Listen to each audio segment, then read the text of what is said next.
এ নিয়ে আরও বিস্তারিত জানতে চাই। এই মুহূর্তে ইস্কাটন থেকে যুক্ত হচ্ছেন সহকর্মী সাজিদ আরাফাত। সাজিদ, প্রবাসী কল্যাণ সচিবের আশ্বাসের পর এখন কর্মীরা কি বলছেন? তারা কি আন্দোলন প্রত্যাহার করেছেন? গালিব, আন্দোলন কিন্তু এখনো প্রত্যাহার হয়নি। আমরা কিছুক্ষণ আগে প্রবাসী কল্যাণ সচিব গণমাধ্যমে কথা বলেছেন। তিনি কিন্তু আশ্বাস দিয়েছেন যে যারা মালয়েশিয়ায় সে সময় গত বছর 30 মে পর্যন্ত ডেডলাইন ছিল, সেই সময়ের মধ্যে যারা যেতে পারেনি তাদের টাকা ফেরত দেওয়ার বিষয়টিও তিনি বলছিলেন যে যারা টাকা ফেরত পাননি রিক্রুটিং এজেন্সির মাধ্যমে তাদের শিগগিরই টাকা ফেরত দেওয়ার যে ব্যবস্থা, সেই ব্যবস্থাগুলো তারা করবেন এবং তারা আগামী মার্চ এপ্রিলের মধ্যে এই যে যারা কর্মী রয়েছেন মালয়েশিয়া যাওয়ার জন্য ইচ্ছুক, কলিং ভিসায় যারা সে সময় যেতে পারেনি তাদেরকে পাঠানোর যে প্রক্রিয়া সেটি তারা চেষ্টা করবেন এবং চেষ্টা চলমান বলে তারা বলছেন এবং একটি টেকনিক্যাল কমিটিও গঠন করা হয়েছে।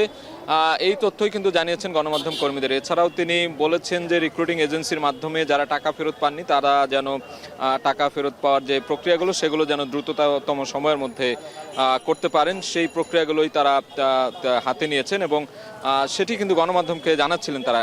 তবে নিচে প্রবাসী কল্যাণ ভবনের সামনে প্রায় ঘণ্টাখানেক ধরে কিন্তু এখানে অবস্থান কর্মসূচি আমরা দেখছি। সেই অবস্থান কর্মসূচি এখনও চলছে।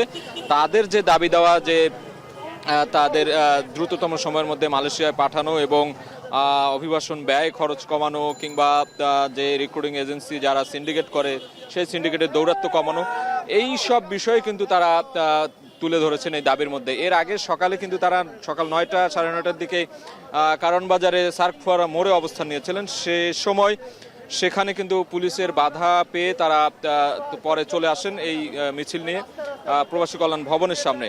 তো এখানে আসার পর থেকে আমরা দেখছি এই অবস্থান কর্মসূচি চলছে তাদের এখনো, এবং যে আশ্বাস পেয়েছেন তারা, যে আশ্বাস দিয়েছেন প্রবাসী কল্যাণ সচিব, সেই আশ্বাসে এখনো তারা এখানে অবস্থান করছেন আশ্বাসের পরেও।